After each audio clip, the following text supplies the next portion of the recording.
up. We're rolling out. Wow. So, like, how was the first show? I thought it was really good. I heard you guys out there saying, first 5 songs, or someone was pitching. What's it like to start a tour now, today?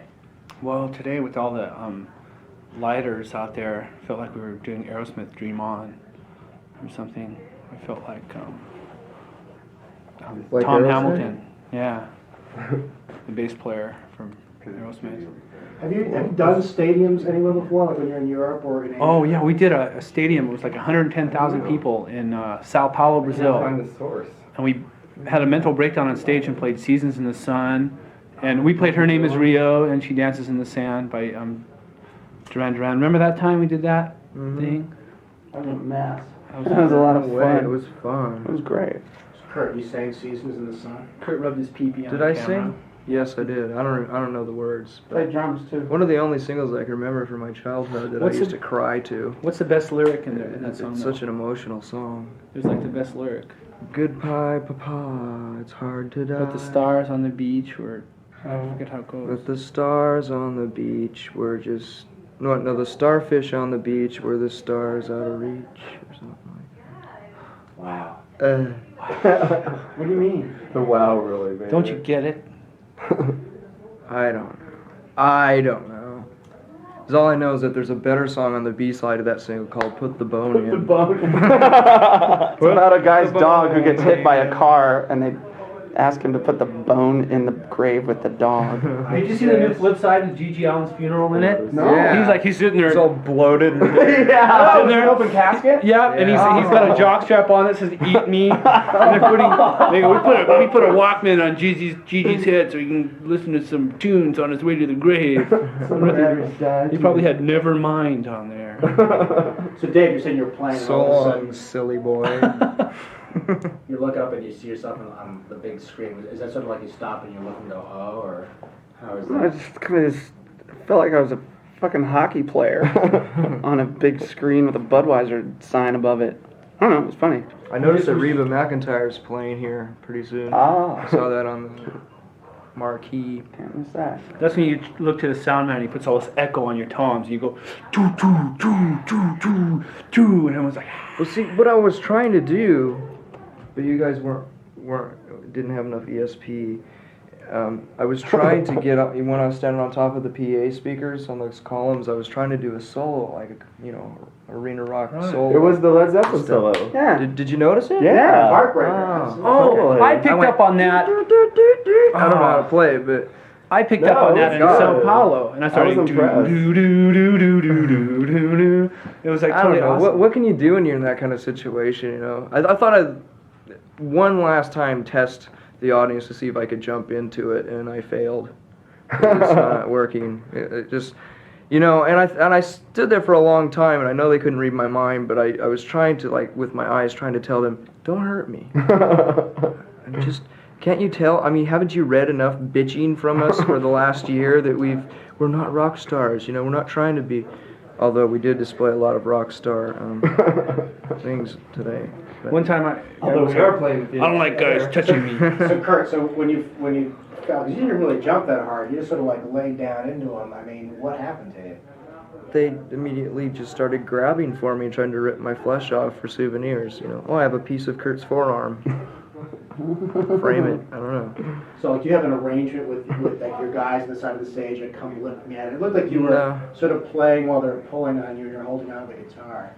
Well, I think that's a reaction from the people that work with us to try to save me, when I do stupid things like that. They're never prepared for it. It wasn't like before the show I said I'm going to do that, I was really, for a long time, obviously I was contemplating whether I should do it or not, but I just wanted to try to do, because it used to be so much fun in clubs, reminiscing about the old days, but, I used to be able to jump out in the audience, and then the audience would, like, carry me all the way to the back. I'd, like roll around all the way to the back, and it was really fun, and it was like a celebration, like, everyone's jumping, throwing like me a up in big the air and beach ball. everything, yeah. Like a beach ball at an arena rock concert, but these kids just, some of them just don't understand that. They're not used to that, so all they know how to do is to tear people apart. So. not talking about clubs like the old days, but just the distance. I mean, it seems like I was looking. I think maybe from you to the audience is about 15 feet. Not quite that. Not that, Does that it much. feel distant? It does feel 15 feet, but it's not really 15 feet. It's about 6 feet. But what was your question? Look, do you notice? Is there a trade-off? You know, in playing I mean, you're playing arenas. Obviously, it's a lot of people. You know, what are the? You know, I want to hear you talk about the difference in the mind of the audience, how close you are from them, and can you see the people? You know, I mean, you can see the people who are catching off the spill lights, but 40 yards away, 400 feet away. I mean, you have a sense of that. Do you feel the energy? Is it great? Is it void? What's that? Oh yeah, I can feel it. I can sense it, and at certain times when the house lights come on during certain parts of the song, I can see everyone. Especially like I think Lithium's a good example because when we break into the distortion part, the lights turn on and I can see everybody jump up and down, and I realize that it's not only just the front part that I can see, but the whole audience, and it's great. I mean, there's nothing better than that much of a capacity of people in tune with the band and giving off that much energy. It's just like a little club, but 100 times more. They're singing good too. There are times. Yeah, they always sing during Lithium, which is kind of neat. Yeah. Or if they don't speak English, they go, hey. That was English. No. Yeah, but I mean, like if you're in Timbuktu or somewhere, Kathmandu. Are you guys? Is this an arena tour? We're playing some Not really. theaters. It says arena on a lot of the shows on itinerary, but they're like 5,000-6,000 seat places, They just say which that don't to really make us feel constitute like for we're arena. popular. Yeah, they just put arena down there so we feel better. 930 Club Arena. There's some mini, like in Worcester, it's got like a miniature Madison Square Garden. It's about 5,000 seats, but it's laid out like this. It's just shrunk. Did you guys think of playing smaller places? We did, and there was also like the reality of it too. It's like, Well, that's where we could. we wanted to for sure. I mean, we were determined about a year and a half ago after getting off of, the grueling tour that we had, that we wanted to play.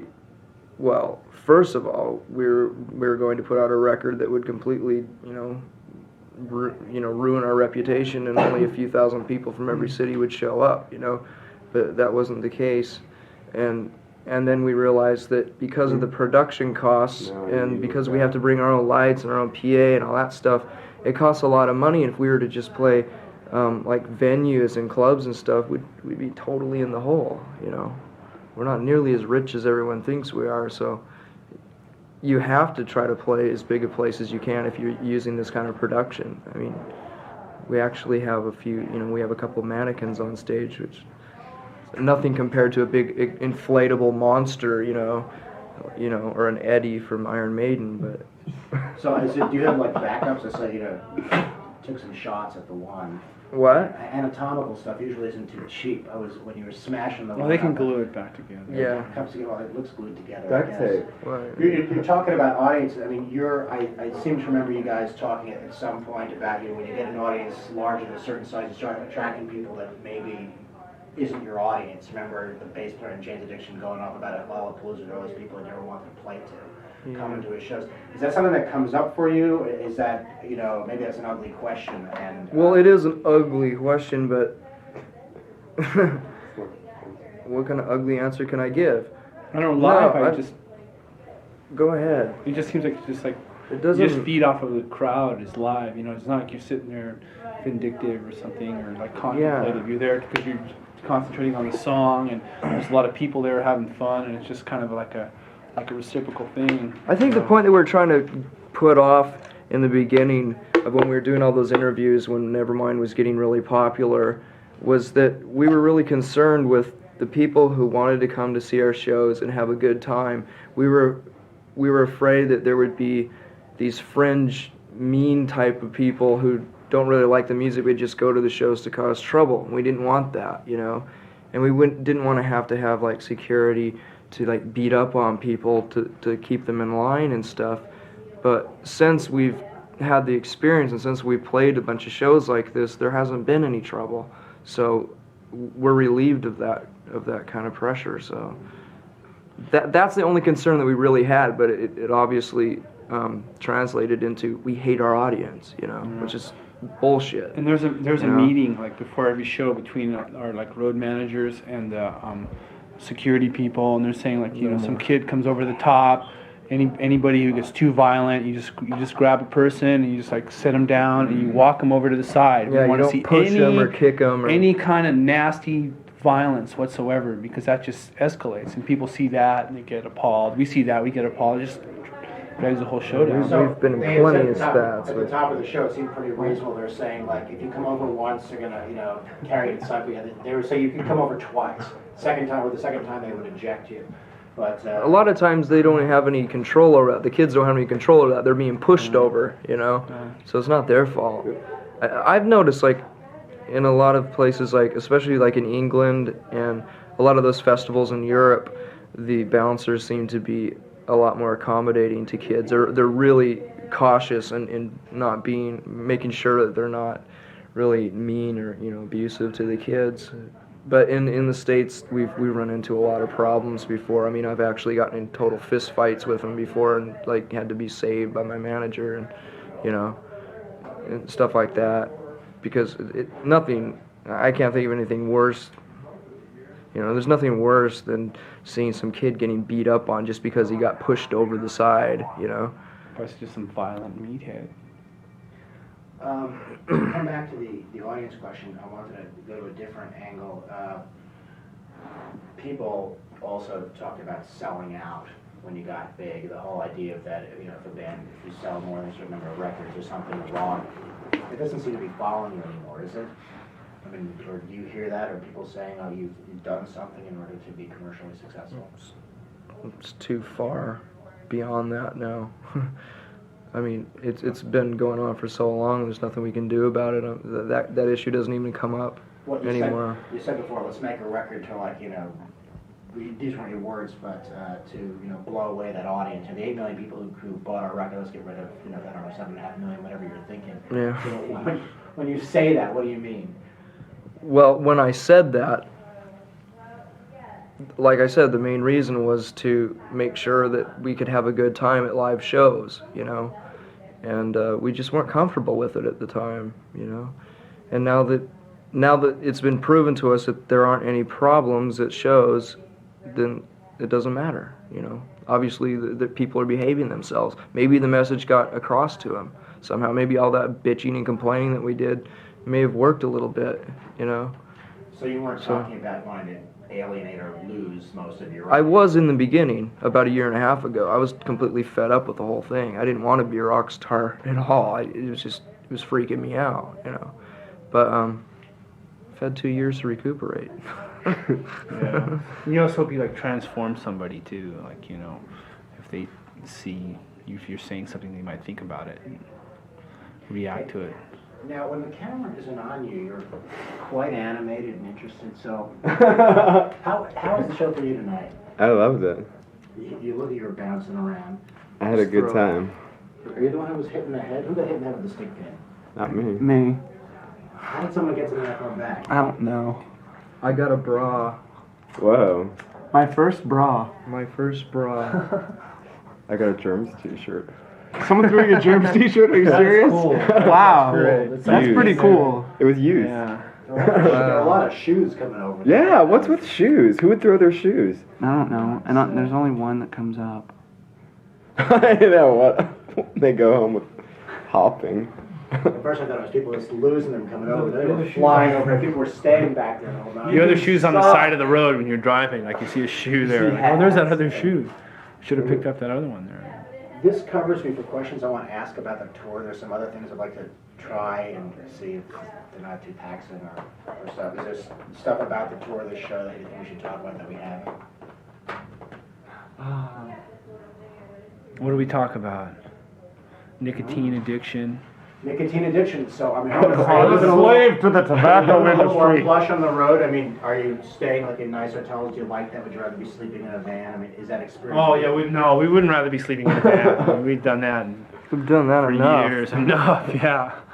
I mean, if we were still doing it, you know, fine, we'd still be doing it. But we made a point to sleep on the bus as much as possible because buses are kind of expensive. So we're not staying in hotels as much as we would normally, or a lot of other bands would. So. Get one of these full decked out tour buses. Oh yeah, yeah, one of those typical. With an VCR. airbrush mural on the side. Well, you guys don't. There's nothing on the side of your bus. No, smoking. I bus is remember. the- I remember. You know. Smoking bus. I remember a few years ago. You know, when we were lugging around our own equipment in a van. You know, like 5 people cooped up in a van with our own equipment. We would see a band with a big bus and go, man, what a bunch of gluttonous bastards. You know, what a waste. Those things must cost hundreds of thousands of dollars a day. You know. I went pissed on somebody's air, like their air vent one time. This one band. I They- remember because who they they keep were. the van I go, on. look at these rock stars. And I sit there and I pissed on it, like We fired up. But a our lot of battered that's just van. out of spite, and also I looked into it, and how do I explain this? If we were to stay in a hotel every night, let's say we stayed in a van, we drove in a van and stayed in a nice hotel every night, it would equal out the same. If we didn't rent a bus and stayed on the bus most of the time. So what's the difference, you know? Okay, I was talking to Chris about this before. I wanted to ask about why you released the album in vinyl and did that first. And whether is that a vinyl thing? Is it a fidelity thing, or what is it about? Oh, we just love vinyl. I only still buy vinyl. The only CDs I own are CDs that have been given to me. I just love vinyl. It's just something This I hold year, sacred to my heart. I don't this know. year I got a linear tracking turntable. Sounds so good. Yeah, it sounds really good. Where was I with all these years without one? And it seems like there's this kind of like tone thing to vinyl. You listen to like the old ZZ Top That's- records yeah, or whatever. The that's drums right. are really harsh, and now they remixed, like they reissued Oh, all these yeah. ZZ Top records. And they All the records are.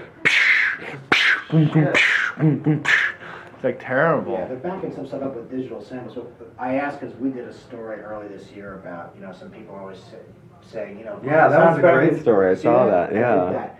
And you used the Nirvana record as an Well, example. what happened was I was standing there and they're playing me these records that they're great mastered CDs and great pieces of vinyl. And I'm hearing Eric Clapton, this and that. I said, yeah, what would Smells Like Teen Spirit sound like on a system like that? I'll never hear that, And the guy goes, no, well, actually, and that was because I was a cynic. I was like, you're a bunch of old cranks, you're full of shit. And there's just all sorts of. I'm not hearing this on $1 million system, you Right. never hear this. But I stood up and said it's a different mix, and it was just tremendous. And I went on to other things, but that was what we talked about in the piece with the needle drop. Because And you made a fool out of Dave Mustang. Dave, well, That was Mustang. funny. It was Dave, hot though. What do you mean? Yeah. He said his whole Fury thing. speech, and then afterwards that you They basically knocked a lot said, of it. "What an idiot." I gave him a chance. I actually contacted him and said, we did this thing. We had to do it before and after. So look at the full.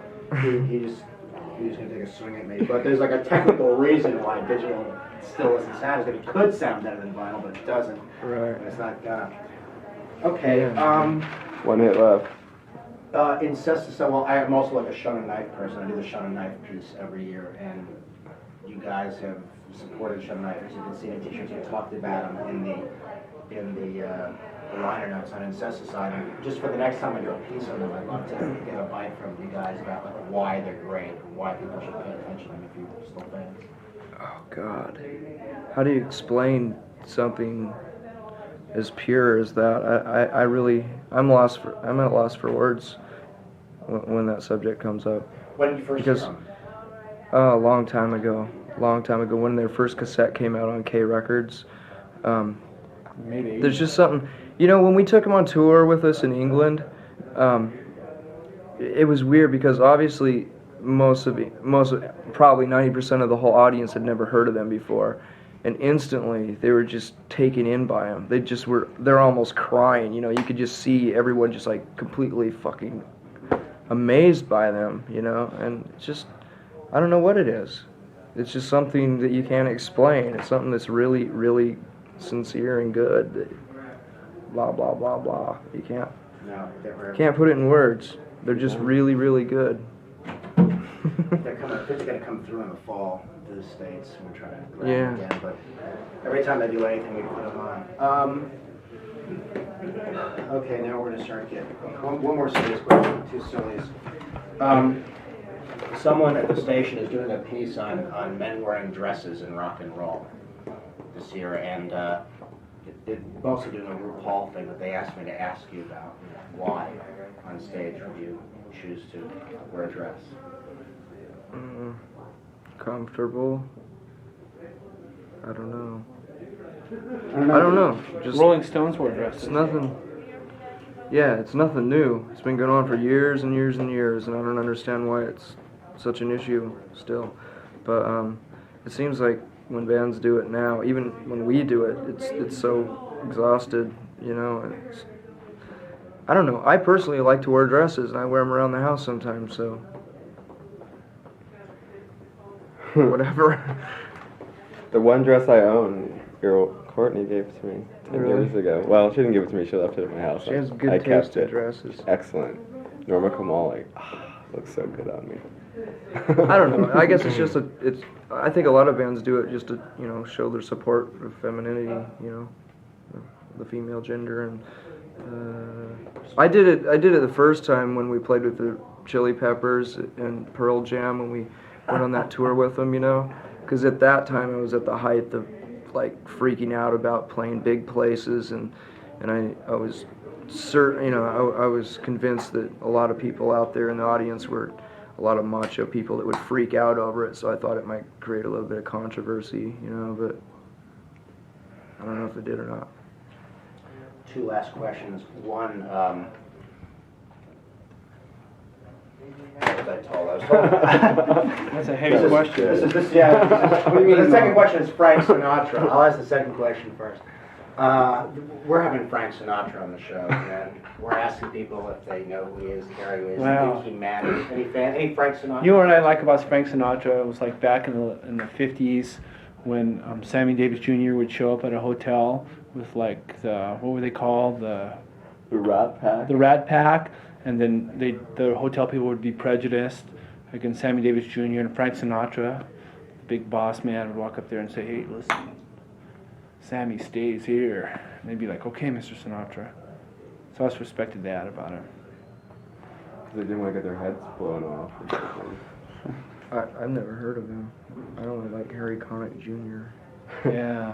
Well, see, yeah. Well, you see, what else about Frank Sinatra that was good? Sammy Davis Jr. Did he do Shirley MacLaine? Okay. In another life.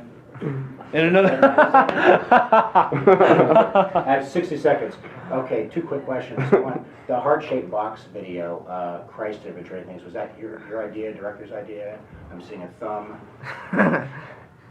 Don't want to ask me about it. Just What's some images. your interpretation?